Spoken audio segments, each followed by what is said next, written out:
And the problem sometimes is as soon as I start and people start jumping on the call, I have to constantly mute people. So hopefully that's not the case today.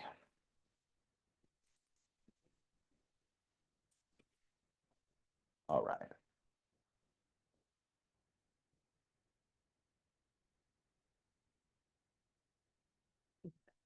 All right, team. So good morning. Happy Friday. It is 10:30, right on the dot. So let's go ahead and get started. So welcome.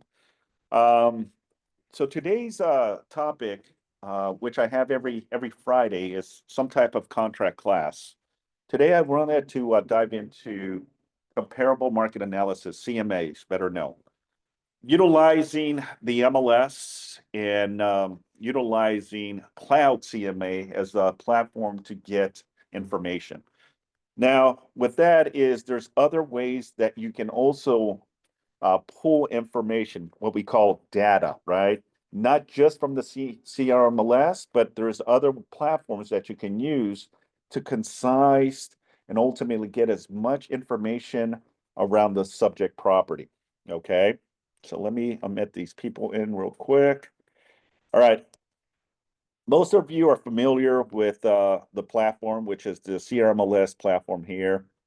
Once you go into your matrix, you're going to click here where it says matrix.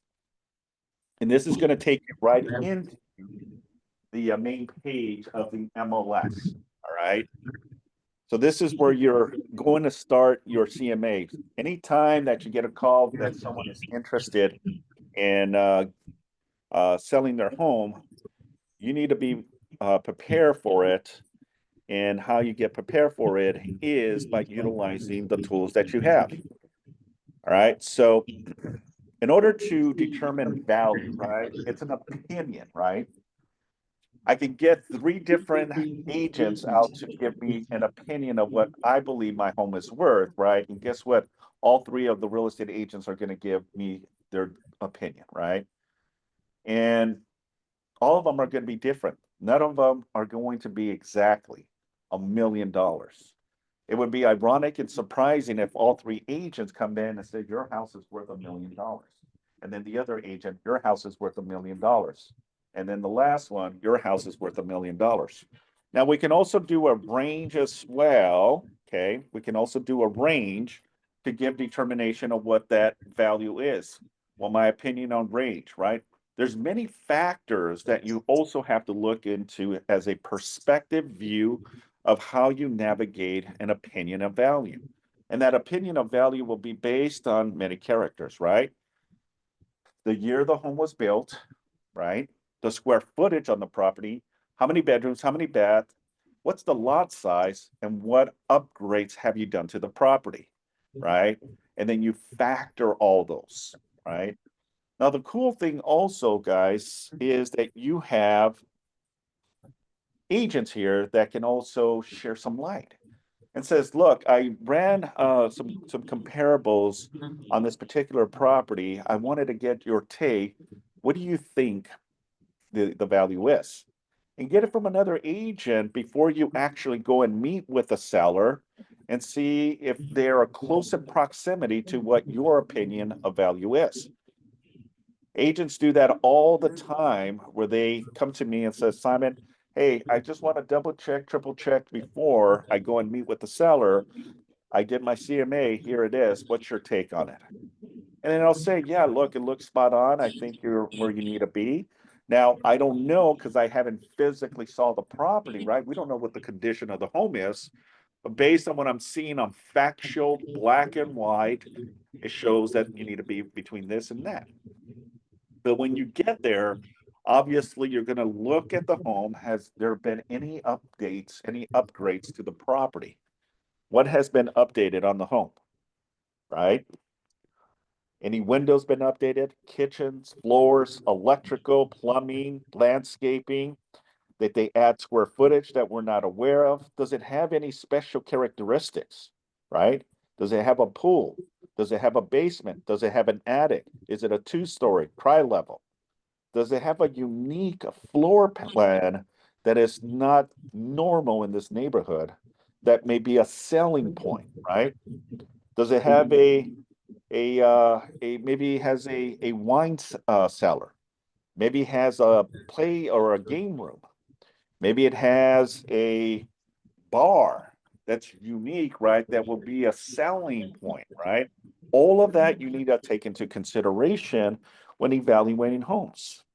Obviously, the newer the stuff, the more likelihood that the property is going to be evaluated a little bit more than all of the neighborhood properties that have sold. Now, also when determining value is you cannot determine value on homes that have sold more than 6 months ago. Those are not considered good comps. You got to keep it within 6 to 90 days. Okay. And there's a lot of activity that you can probably find within 90 days. So use even a tighter days to determine, an evaluation. Okay. Because that's going to give you a perspective of an idea where you need to be having the conversation with the sellers and says, based on the facts and comparables, this is where we need to list the property. Okay. Because one, you do not want to be chasing the market, right? You don't want to be chasing the market and now asking the seller for a price reduction because the home is sitting on the market. Now, remember, folks, we're not in the babysitting industry. We're in the selling industry, right? We're here to sell homes. Okay, because anyone can babysit a home. And what I mean by babysit a home is when the home doesn't sell and you're the listing agent, but now you're going 30 days, 60 days, 90 days, right? And the home has not sold. Make sense? Questions, thoughts, or concerns? All right. So when navigating the MLS, you got a couple options here, right? You got your matrix, your search, your finance, your stats, and then you also have this section here called realist tax. All right. So when I'm doing some research, I go to different platforms to get an indicator that I can use as an idea where I should start my research, right? So I immediately go into different components. So one of the components that I go to RPR. I click on RPR.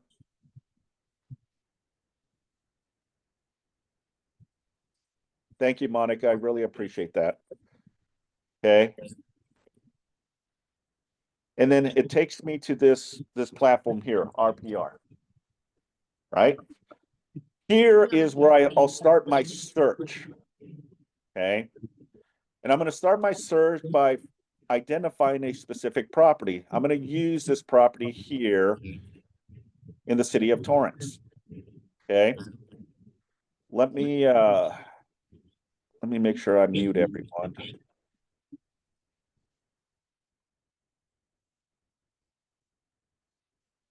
Okay.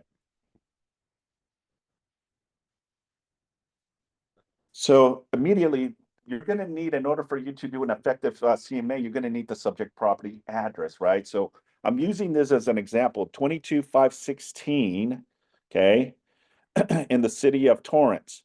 I know that this property is a 3-bedroom, 1-bath, 1,780 square feet on a 5,200 lot, okay?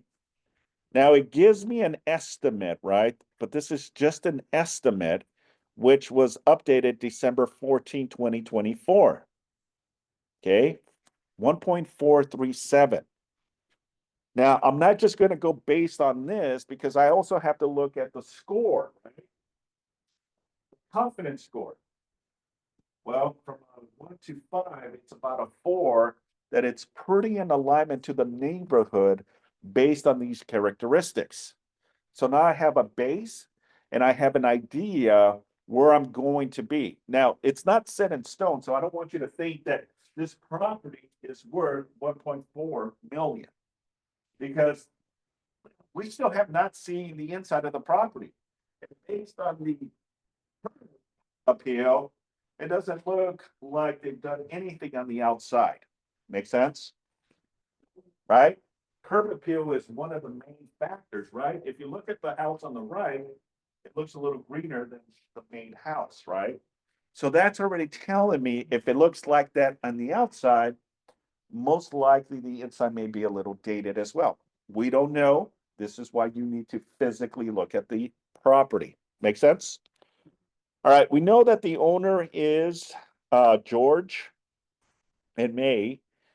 Husband and wife, I want to assume the home was built in 1953. We have an APN number, which is the Social Security to real estate. Okay. Then I go into it and I just want to kind of get an idea, right? Single family, 3 bedrooms, 1 bath, one full bath, 1780 is the square foot. Okay, construction is wood, built in the 50s. Okay, so that's another indicator is this is not considered new construction, right? This is a home that's over 70 years old. Now, is this home in comparisons to a new construction 2 doors down the same street? Is that a yes or a no? No, it's not. Why? Why?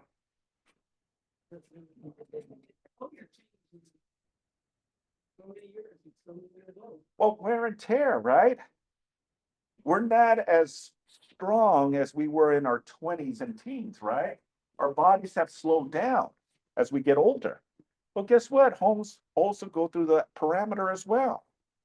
You cannot compare a new construction to a older home that was built in the 50s. So we have to take all of that into consideration. Now, as I stated, when doing renovations, right? You renovate the kitchen, the bathroom, the windows, or you're now enhancing, right? Facelifting the home, right? Now we can now use some of that to kind of help increase the value of this property. Because remember, if we were to get 2 properties, same street, same square footage, but one is new construction and the other one is 1950, you're going to get more people probably submitting offers on the new construction. Okay. They'll buy the old one too, but they're not going to give you the same value. The same value. Does that make sense? All right. So now what I do is I usually highlight the address. Okay. Copy and paste. Then I go back to my MLS. Now, in order for you to start kind of going into the motions of it, you go to the search, then you go to residential,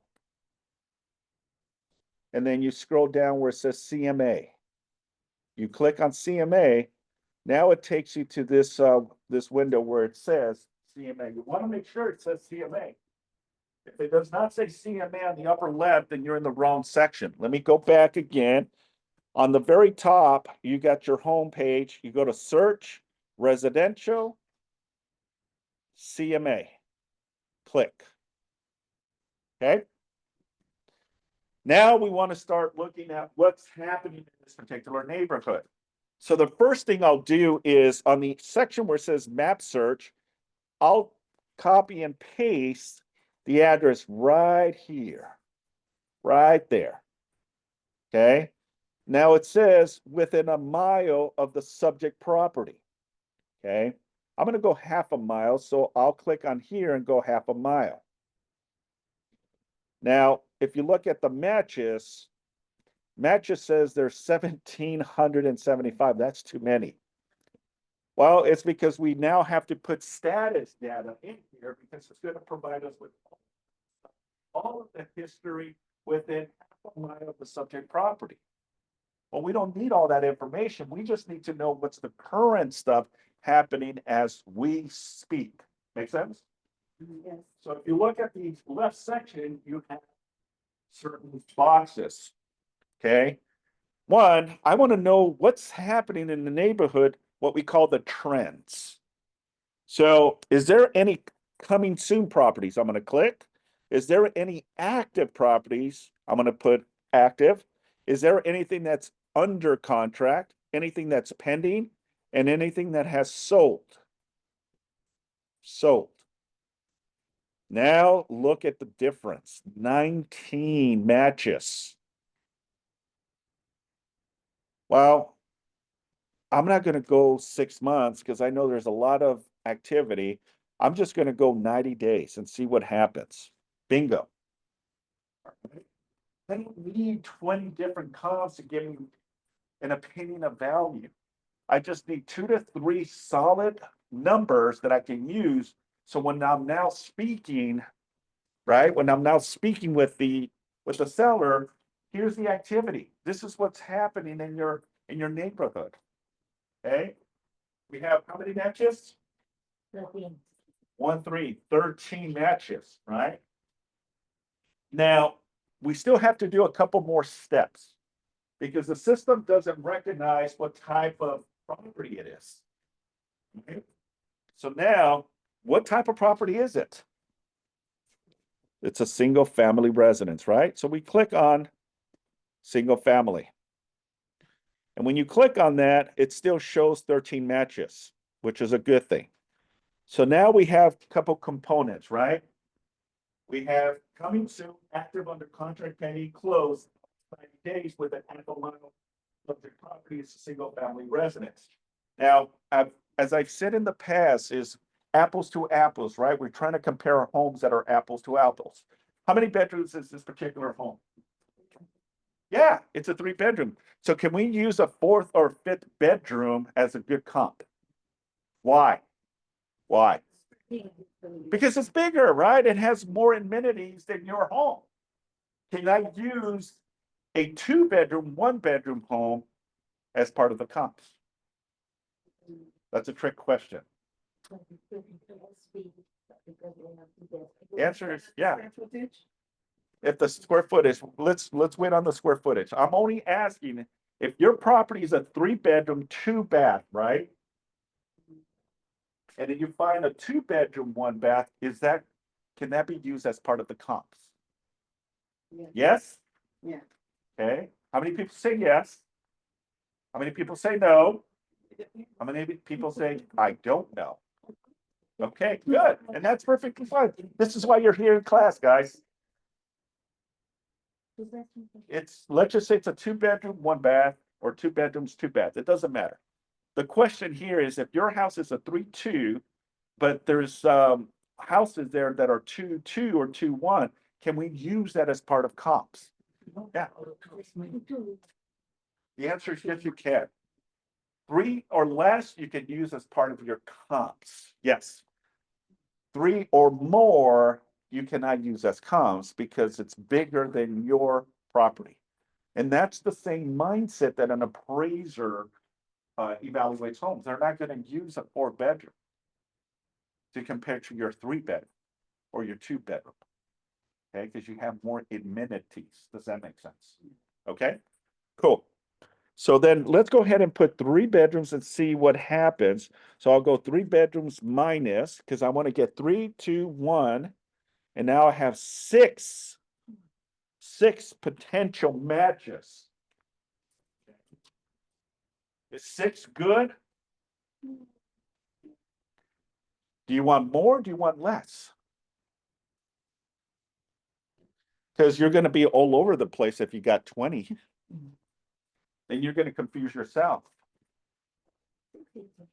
Because this is as close in proximity to your property, not even taking into consideration, the year the home was built, because I haven't even plugged in the year.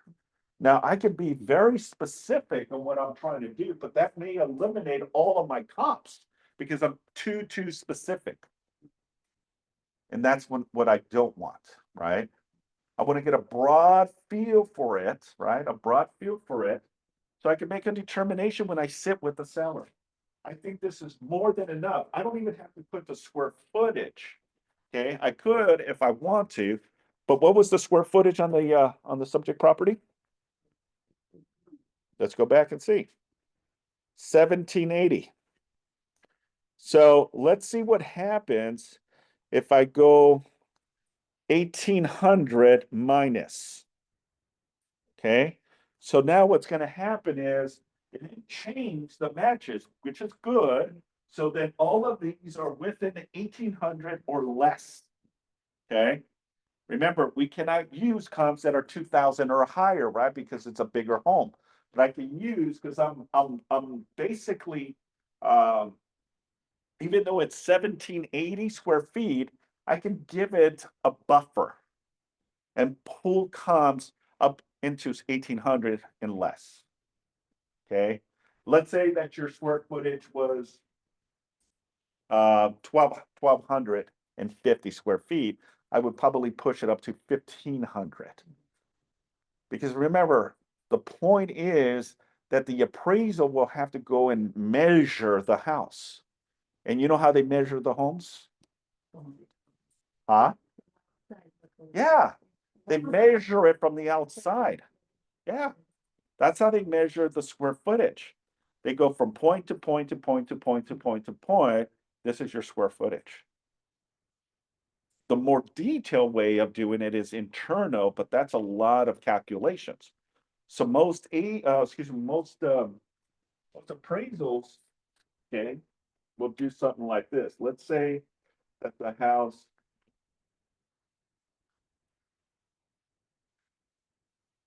house is this, right? This is your lot. Right? Front yard, backyard, side. This is your garage, right? This is the main entrance to your house, right? So the way the appraisal, they will calculate all of these points. Okay. The measurement from here to here. I'm not sure if people can see me, so hopefully you can. Right? They measure from here to here, here to here, and then here to here, and then here to there, and then here to there, and then from here over here. Okay. And that gives you the square footage. Does that make sense? Okay. Now I get this quite often too. What if they did a patio, right? They added a patio here, right? Without permits. Okay. They just added a patio, but you can go in here and it's enclosed. Is this part of the equation? And can you add that as part of the square footage? The answer is no. Okay. Only if it was permitted and added to, done correctly, and it was added to the house, then yes, you can use that as part of the square footage. If not, unfortunately, they're not going to be able to add this. They're just going to have point corner to corner. That's how an appraisal does. They either have a tape, they have some electronic device, and they can measure all of this. So it may be 60 feet there, it may be 75 feet there, it may be 60 feet here, it may be 25 feet here, it may be 15 feet here, and it may be 25 feet, right? When you do the math, it comes out to your square footage. Questions, thoughts, concerns? You're saying the just a little bit because we're taking the measurement. Yeah, because remember, the tax assessor, Mhm. okay, and an appraisal may have different opinions and size of the home. And I see that all the time, so much discrepancy, so many discrepancy. But the way you're going to really truly know what the square footage is if they actually go and measure the home. Okay. And it could be years, right? Everyone is going to measure it differently. Now we have a base, right? And the base is based on the square footage that is on our data, and we run with it. We don't know. Okay. We're just giving an estimate. Make sense? Okay. So now that we have most of the information here, now I'm going to click on the 6 matches. Okay. Now it tells me all of the information that I need, right? It tells me we have 1, 2, 3, 4, 5 closed. One is pending. They're all in the city of Torrance. Now, the area may be different, right? One is area 130 and the other one is area 129. Okay.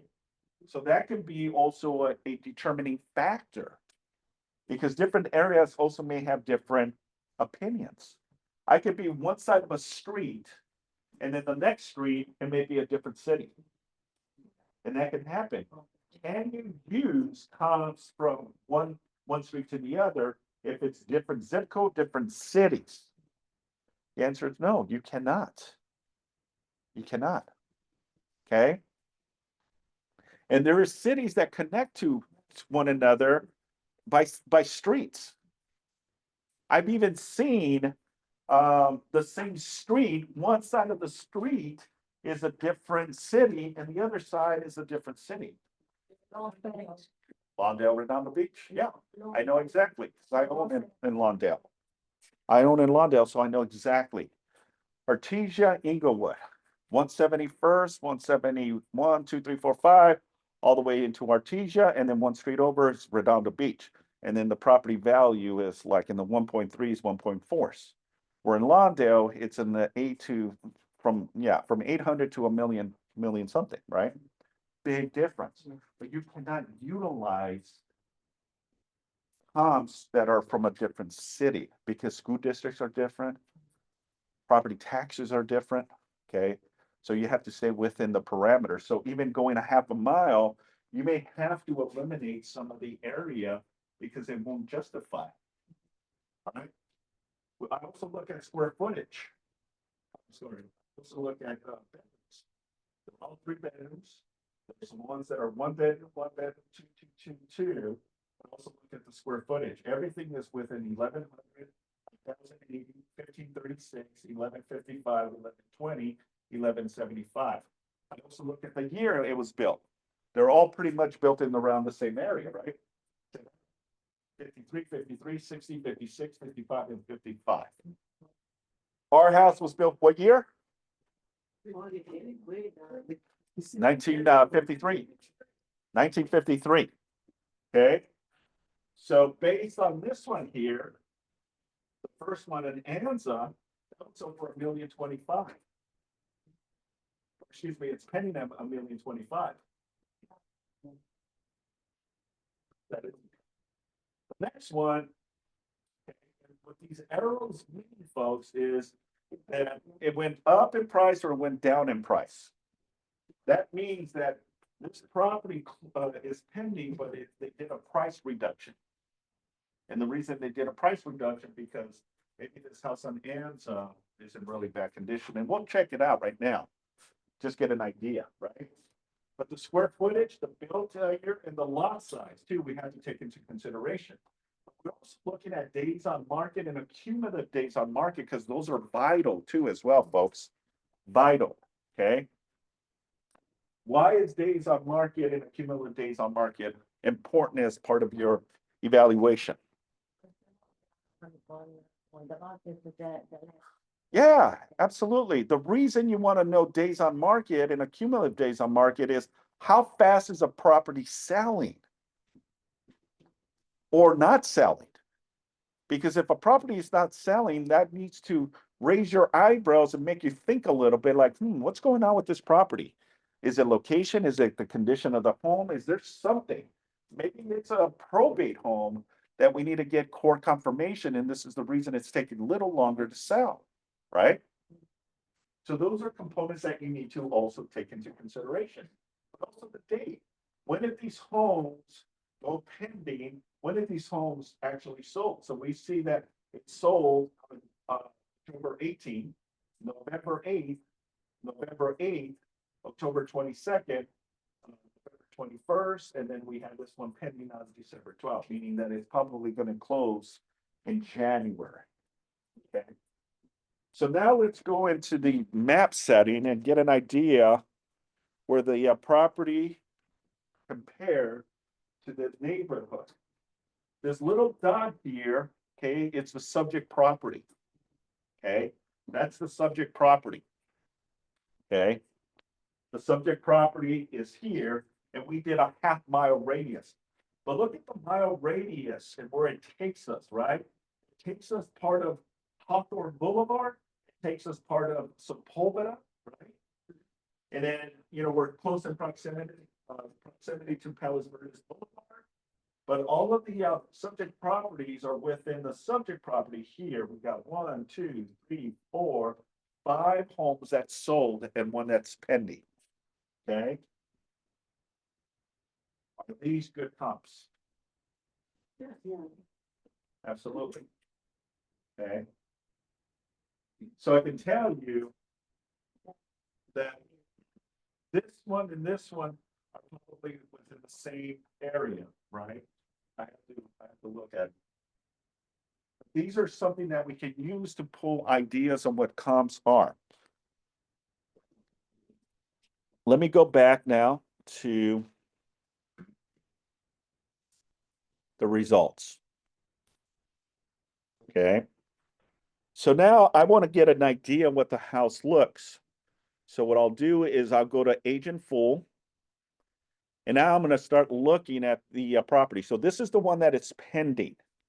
Okay. It's pending on 22-810 Anza. Okay. I'll take a look at the photos, get an idea of the home. Nice curb appeal. Maybe the painting may need to be updated a little bit. But it's a nice home. Little dated, right? Little dated. They try to do some type of staging, I think. Okay.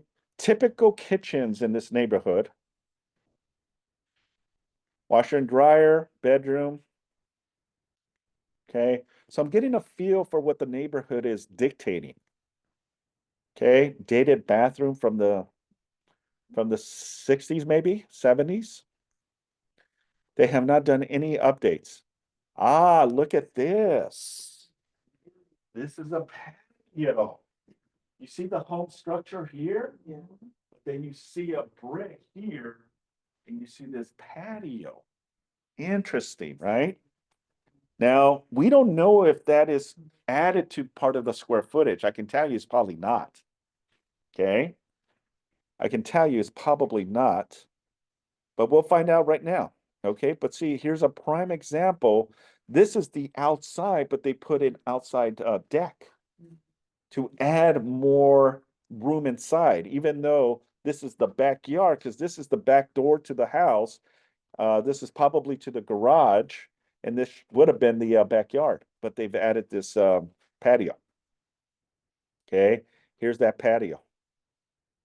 See it? This does not look the same as the actual house. But we don't know. We'll find out. Because if it was done correctly, then it adds square footage to this. We should be okay.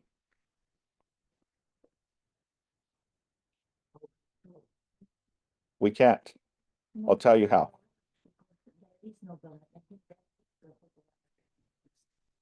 Yeah. All right. So if we look at this particular property, right? It's a 3-bedroom, 1-bath, 1116. 1116 is the square footage. Okay. Jack is saying, how do we know? How do we know if that added patio is part of that 16? Huh? No. No. No. You know how you can find out? No. No, come on, guys. Call the listing agent. Okay, ask the listing agent, hey, by the way, your listing, congratulations. And that's funny, it's Jenna. She used to be a KW agent of mine. She left me. Yeah, so I'm gonna use it. So Jenna is the primary listing agent here. I'm gonna call Jenna. Okay, why don't we do this? I'm gonna call her. Now. Let's see if she picks up. Okay, so let's see. What's her phone number? 310-20-93.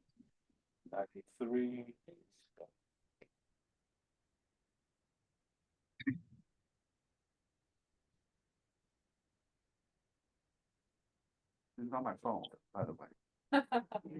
But I don't know if she'll pick up.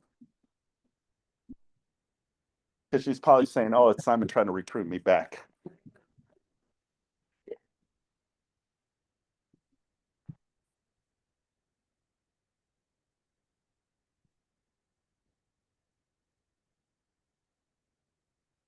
You've reached out.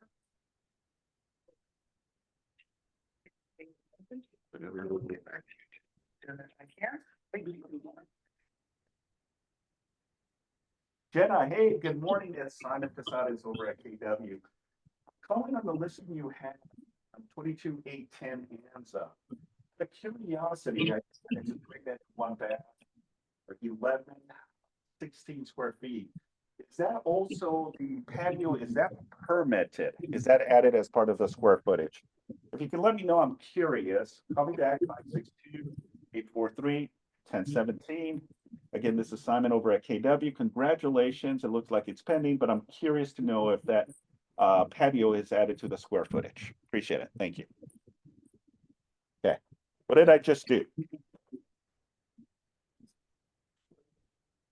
I'm going to try to see if she knows, because she's in close connections with who? Taylor, right? Absolutely. So I'm going to try to do my investigation as well, because again, I want to know how I'm going to list my property.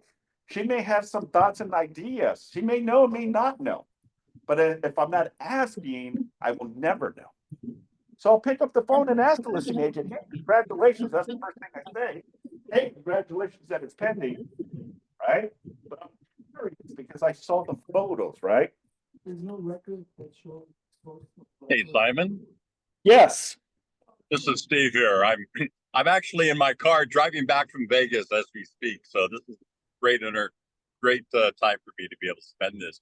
But Well, thank you, but be careful, please. absolutely, I'm right in between Baker and Barstow right now. Okay. You know, it's been my understanding that even when you have an enclosed patio that's permitted, the patio, even when permitted, actually, from an appraiser standpoint, is not taken into account as additional living square footage. So if you have a 300 square foot patio, enclosed patio, although it is permitted, and appraisers will give value for it as an enclosed patio, they're not treating the value the same as though that was a 300 square foot family room, permitted family room. Okay. Yeah. And one of the major factors is, typically speaking, there is no heat also put into an enclosed patio. Okay. Correct. So so understand the major distinction, that you can have an enclosed patio that's not permitted, as well as an enclosed patio that is permitted.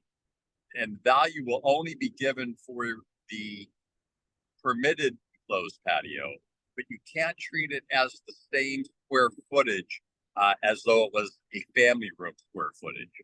Yeah, 100%, 100%. Steve, thank you so much. Yeah, absolutely. Depends on how it's worded. And see, I just pulled up the property profile, and it is obviously permitted. Why do I know it's permitted? Is because it has it on the property profile that the owner went above and beyond to get the necessary permits, because it says cover patio. And as Steve was saying, 100%, it's not part of the equation to add the square footage. So the 16 square feet is probably just the house itself, not the patio. Okay.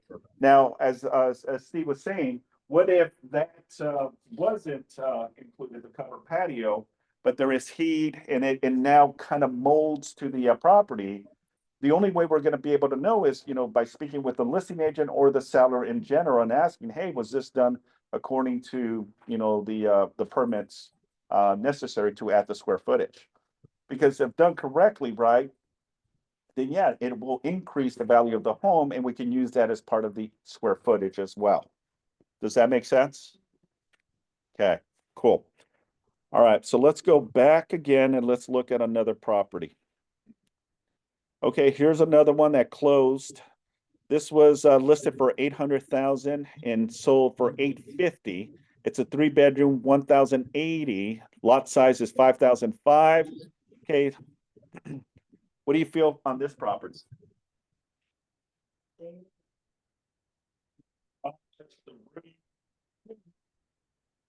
Curb appeal, right? Now, what type of property is this? Let's see. This was a standard, but then you also want to read the descriptions, right? And it says right here, fixer upper opportunity in South Torrance, located in the highly desirable South Torrance neighborhood. This is a 3-bedroom, 1-bath, right? So obviously this is going to sell for a lot less. Remember, pros and cons, right? When you're walking in and you're going on a listing appointment, that's the first thing you're going to see, curb appeal, right? What do you see as soon as you walk up into the property? What do you see as soon as you come into the property? What do you see when you start walking the hall, the bedrooms, the bathrooms, the kitchen?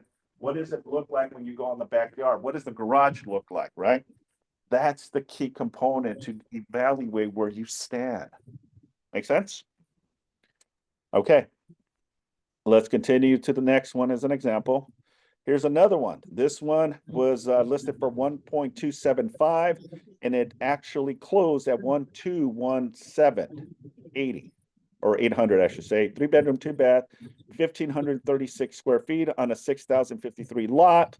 Home was built in the 1960s, was on the market for 19 days and it closed. Let's take a look at this property. Okay. All right. Popcorn ceiling, carpet, kitchen, a little dated. Okay, but it gives you an idea. Okay, looks like the kitchen was upgraded maybe in the 80s. Looks like an 80s look. Ah, interesting. Here's another patio. Right? Good education. See, here's the French doors that lead to what should have been the backyard, but now they have a deck.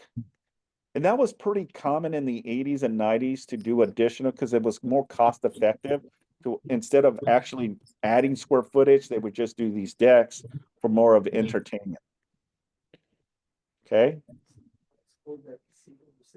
Ceiling fan. Popcorn ceiling.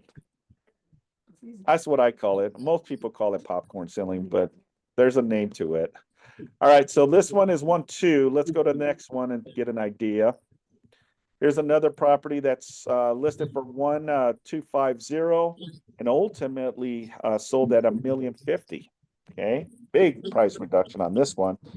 This one was on the market for 2 days, standard, but it was a trust. Diamond in the rough, it says first time on the market for decades. Lots of memories were made here.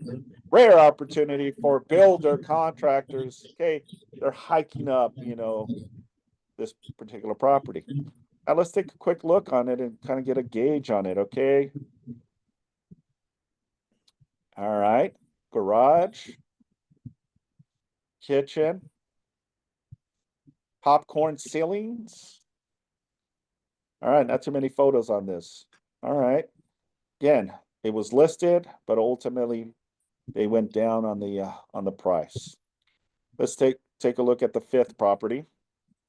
This one was listed for 1.250 and ultimately sold for 1,205. 3-bedroom, 2-bath, 1120. 5 days on market. Let's take a look.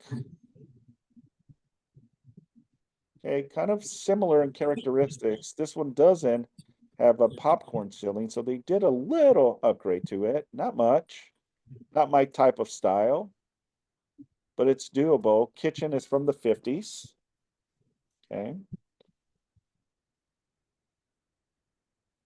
All right.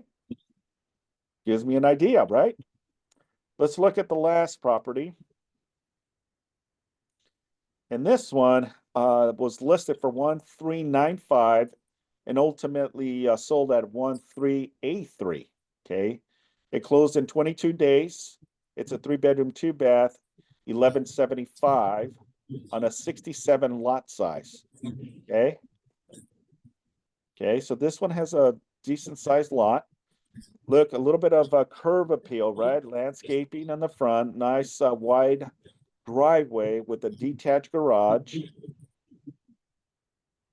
Okay, nice little hallway. Okay, that leads us into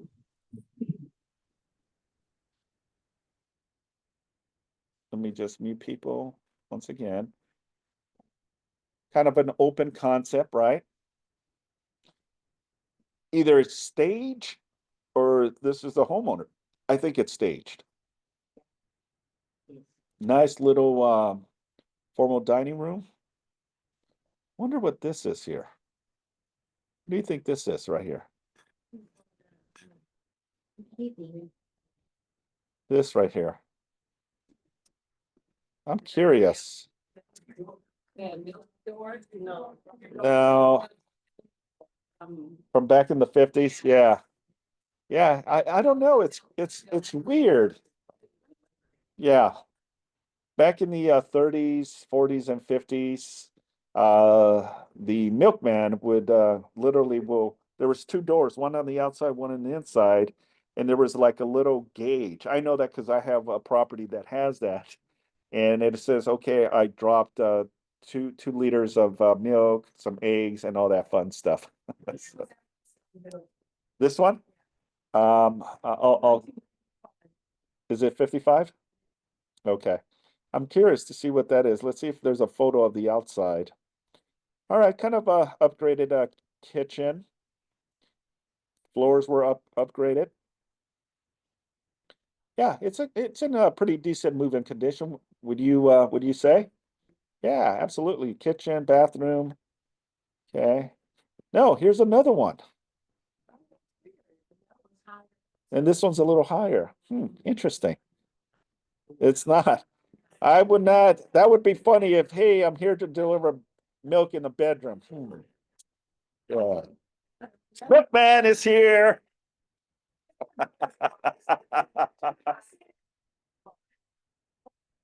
Very possible, but I don't think it's a safe deposit. I would not make it that obvious, in my opinion. Who knows? Maybe it's a connection for like a vacuum or something. I don't know. It's interesting. I just picked that up and I saw that. It's like, okay, I saw it there, but now I see it on the bedroom. I'm curious to see if there's more. Yeah, so backyard. Looks like this was upgraded to here. Yeah, so it kind of gives you an idea. Nice backyard. Plenty of space. All right. So this is the reason they got 1.383 for it, right? You got a huge lot, almost 7,000, built in 1955. Absolutely gorgeous. So it probably tells you what it is in here, but I'm not going to go into it too much. All right, so let's go back to the one-liner and kind of get a gauge, right? So if we go back to RPR, this property, right, which we don't have anything, it's telling me it's 1/4. So is this realistic based on what I just showed you on closed deals? Yes, you think it's a realistic number? Think it's a bit high. I think it's a bit high. Look at the lot size. The lot that just sold for 1.3 Yeah. had a bigger lot. Yes. Okay, the square footage, this home does have a big home square footage. This is a 3.1, the other one was a 3.2, and so for 1.3. So realistically, this number here, 1.4, is probably not a realistic number. Now, this is what the system generates, just like some of these generated numbers. This is the reason they hook the consumer because they think that their home is worth this. So that's an objection, folks, that they'll say, hey, Zillow says that my home is worth 1.7 million. Okay, well, that's a zestimate. They haven't physically seen your property and the condition of the home. Now, this is a Google image here. And it still doesn't have really good curb appeal. I can tell you, look, they haven't taken care of the garage. The garage looks a little dated, the paint, the roof. So if it looks this way, it's polished. Oh, yeah. You got standard cars there. But think about it. I mean, it looks like the windows may be upgraded, but we won't know until we physically look at the area, right? So then I know for a fact that this home is not going to be 1.4. So then when I go back into my comps, I'm gauging it. All right. So it's going to be in between. I know that the 850 is not a good comp because again, I don't think it's as bad as that 850, right? Because that was a investor type of home, right? They're going to go in there, get the entire, spend $300,000 to bring it up to move-in condition, right? So that's not going to be a good comp. And remember, for the students that are in class, we were talking about what was the word called? Sufferance and what was the other word? But it's how we kind of gauge, right? The give and take. It's like you're in the driver's seat, right? You know that the speed limit is 65 miles, but does everyone do 65 on the freeway? No, right? Some people go 80 miles, some people are, and you're going 80 miles, and some people are still passing you going 100 miles. So it's like, what the heck? And then there's other people that are going at 60 miles. Or back in the 80s, they're still stuck in the 80s at 55 when the speed limit was 55. Remember that? And when we think about it now, 55 is like, man, that is oh. But the truth of the matter is, right, we're gauging this, right? Now, remember, it's not what the seller dictates. It's not what even us dictate. It's what the buyer is willing to pay at the end of the day. Because I can put this home for $10 million. Would it sell? No, right? If I put this property for $5 million, would it sell? No. If I put this property for $1, would it sell? Okay. So you see the madness around this, right? Yeah, for $1, you're going to get 100 offers. 100 offers, right? So it's all about the give and take and how you play the market, right? Obviously, you have to educate the client and how to maneuver this and make it like a auction feel for it, right? Because you want to get as many offers on it, but you also don't want to be chasing the market because it's not a good feeling for you when you have to call your client and say, Mr. and Mrs. Seller, by the way, we are 45 days in, no offers. I've been doing an open house. We need to do a price reduction. We need to talk about what that looks like, right? Because you should be checking the inventory on a weekly basis because things change. Another property pops up, another property sells, and you don't know until you're actually checking. Now, remember, not everything is closing on the MLS. There's things that close off market. Yes. Meaning internal sales, or the seller decides to sell to the neighbor, or the seller already has a buyer. We don't want an agent because they don't want to pay commission, right? All of those variables can happen. Now, how do you check for off-market deals, right? Well, you go through Realist. When you go through Realist, okay, as an example here,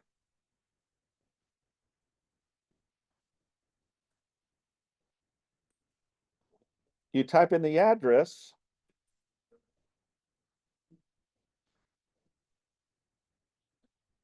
So these are other ways that you're going to check for comps. All right. So Realist is saying a total different number, right? RPR said 1.4. It's the same, something else, right? So it's a 3-bedroom, 1 bath. Sales price is 1.2, and it's so obviously it's sold for 1.2 on December 4th. So it just recently sold. Okay, the comps that the property that I'm doing, I'm just using that as an engagement, but it'll tell you based on that information, obviously an investor bought it. It's an LLC that bought it. It's an investor from Hermosa Beach, right?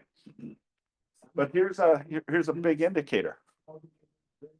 Okay, so on Realist, how you go into Realist is when you're on the MLS, you go to the upper section on the very top and click on Realist on the top, and then that'll take you to this section. Then you can do comparables, right? You can do comparables. Okay, and it'll kind of give you a gauge of the high, the low, and the medium. But it's also based on, but see, all of these comps are all over the place. Now you can go to the settings here, right? Settings up here, and then it kind of gives you where you just want to focus on so many days back, you know, mile radius, half a mile radius, and all that fun stuff. But that's how you check that. Yeah, so Realist goes and it goes into the off-market deals. So out of curiosity, this property, let's find out what they bought it for. Okay, so down here, it kind of gives you an idea of a range, right? From 1,068,000 to 1.3, right? It's a range. Again, how do you know where you can price it is? Well, based on the condition of the property where, you know, Mr. and Mrs. Seller, do you want to get multiple offers or do you want to get one offer or 0 offers? Okay, that's your choice. Because if you want no offers, let's put it for 1.5. If you want one offer, let's put it at market value. But if you want to get 10 offers, then let's go below market value to increase excitement, right? The excitement. Okay. So let's take a look here. Doesn't really have too much information here. Typically, it'll tell me what this company bought it for. So it's a non-disclosed. But sometimes you can find that information, or you can always call a title company, and title company will give you that information as well. Okay. Any questions on this? Okay. Yes. How do we find out the off-market sales? You said to look Realist, but where exactly is it? Yeah. Okay. So the question is for the off market, where do we go on Realist? Okay. So the way you do that is when you're on Realist, go to comparables here, click on here.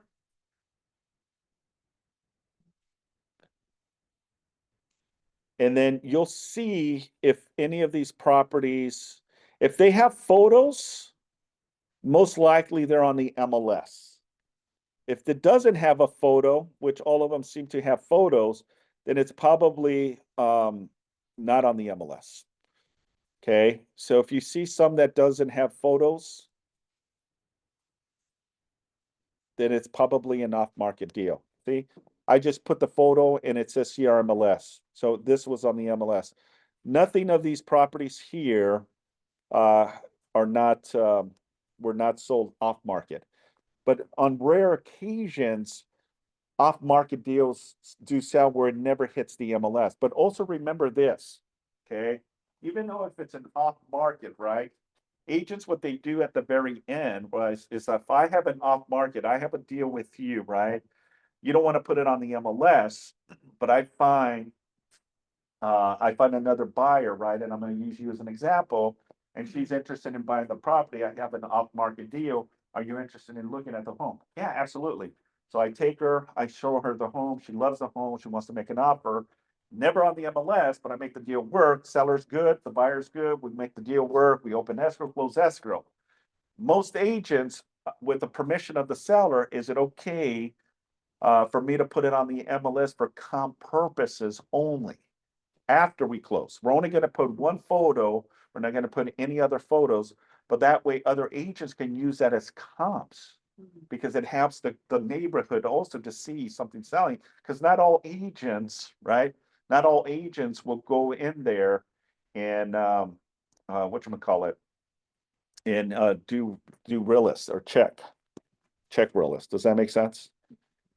One thing I forgot to do. 1 second.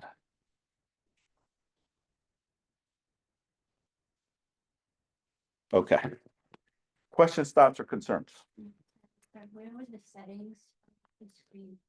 You go right here where the little wheel. Right up here is where you go to settings. And then you can do manipulations here. You can go 6 months. You can do 12 months. Okay. You can do how many properties? So it would be 50. That's the minimum.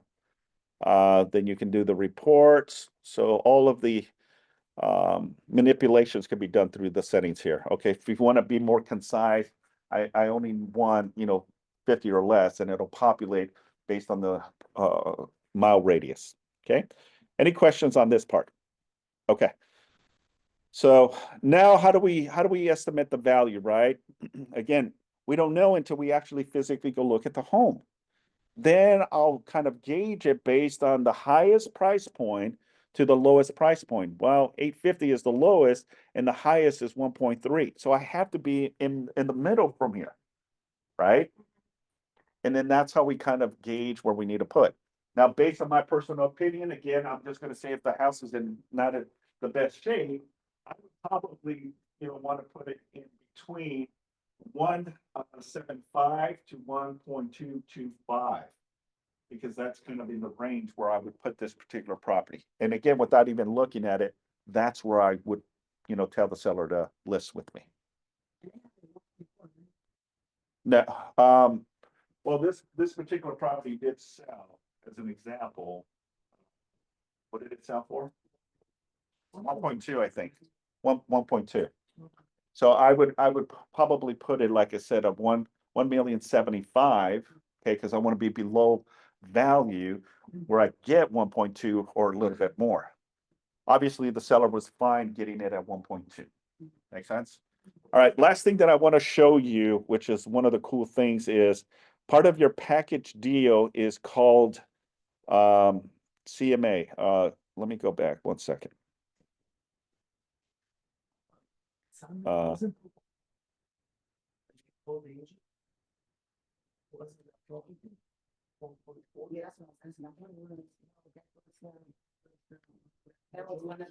No, that was one of just the comparables, I think. Yeah. That was the pending one. All right, so the last thing I want to show you before we close out is called Cloud CMA, okay? And the reason I like Cloud CMA is because once, let's just say, let's go back here. Let me say I want to create a report, right? I'm going to click all these, right? And then I go to Cloud CMA down here, double click there, and what it's going to do, what happened here? Let's go back. Let me double check. Maybe it's not connected.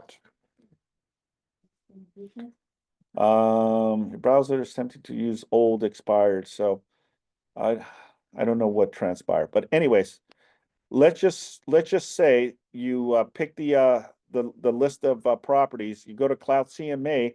It'll pull the data, but it also will pull the data from Realist, and then it will create these amazing reports. But one thing that I wanted to share with you is called the lead generation. Okay, the lead generation page. Okay, this is where you can generate opportunities. If you do the landing page would look something like this. Okay, so I would say you copy and paste it and you put it into your email campaign or your website. Okay, the link is, I don't think it's as long as this widget here, but the link is, so when you send an email or anything on your marketing, you're going to get a widget where you now have the consumer will click on it, and now they're able to put in their address. Okay, so it says, what is my home worth, right?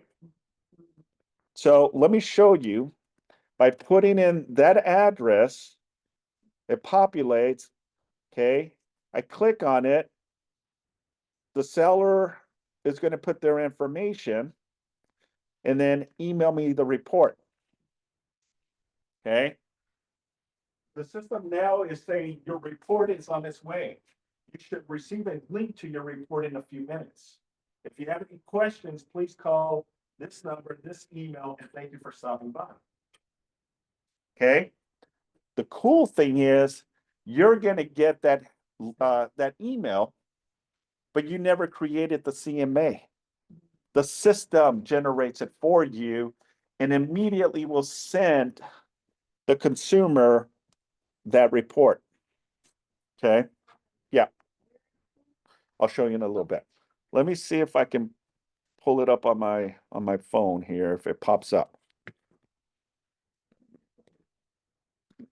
All right.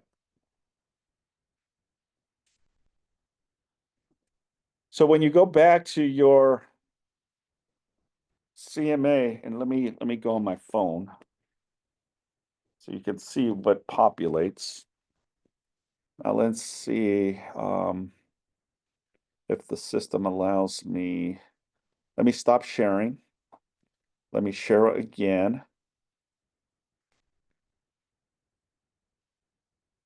Share. How do I do my phone? Advanced documents. My phone. Share.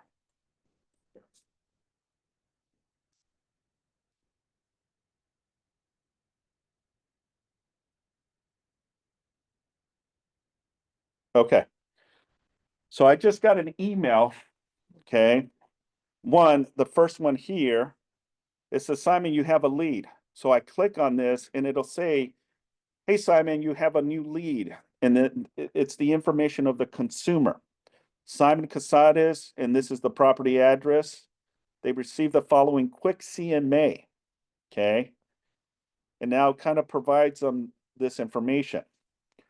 The consumer will get this email. Hello, Simon. Thanks for requesting a quick CMA. View your report. Now, I didn't touch it. I didn't do anything. The system did it all itself. And it provides with your resume, 10 comparables, the average price, the average square footage, time to sell, online evaluation, and you can do a presentation with my information here that I need to update. Okay. It pulls all of the data, right? Some of the properties that we saw, right? Now, this is not set in stone, ladies and gentlemen. It's a platform to hook the consumer because now you have all of their information, right? They have all of their information. So now you can call, hey, thank you so much for putting in your information to get a quick CMA. I would love the opportunity to sit with you to discuss, the next step of selling your home, right? Or finding out exactly what their needs and wants are. It's just a great tool to use without me ever touching. And you can plug in any address you want and it'll populate instantly a comparable market analysis. Now, the core platform that you want is to be able to set an appointment with the consumer. But I got an alert, the consumer gets a report, so you're giving value to the consumer, right? Just as this is an example. Okay. It gives you all of this information. It gives you this information that the consumer sees. And remember, I didn't do anything.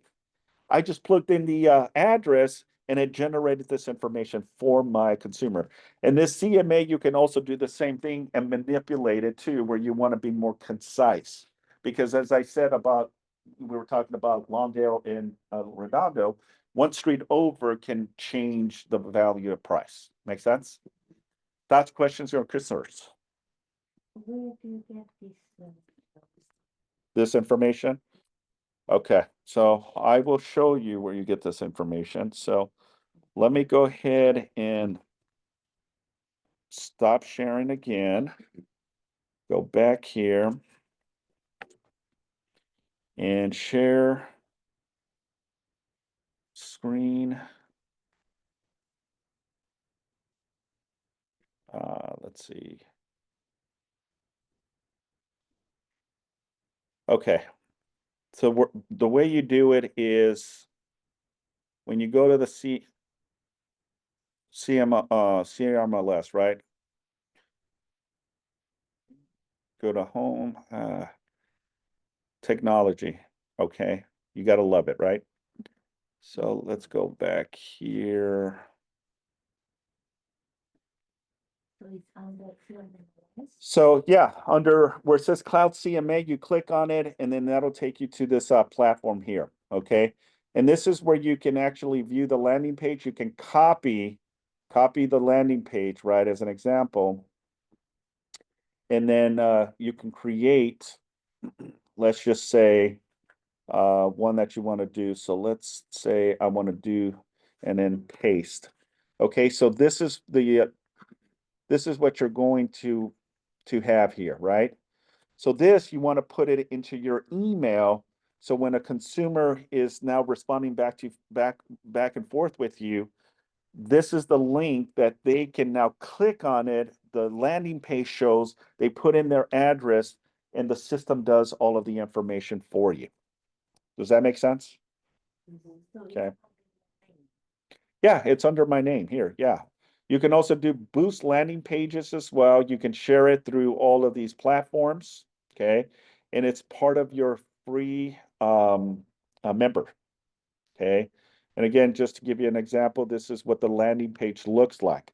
It's the link. Okay. You can copy this link, right? Copy and paste, put it into your email campaign or your website. And then this is exactly what they're going to see. They just put an address and it'll populate a comparable market analysis report for you. Do I have a what? A shortcut to go? Yeah. So if you go back to your MLS, right? Here's your MLS. You go to links. Okay, scroll down to links, and it should have Cloud CMA. Where is Cloud CMA? I had it earlier.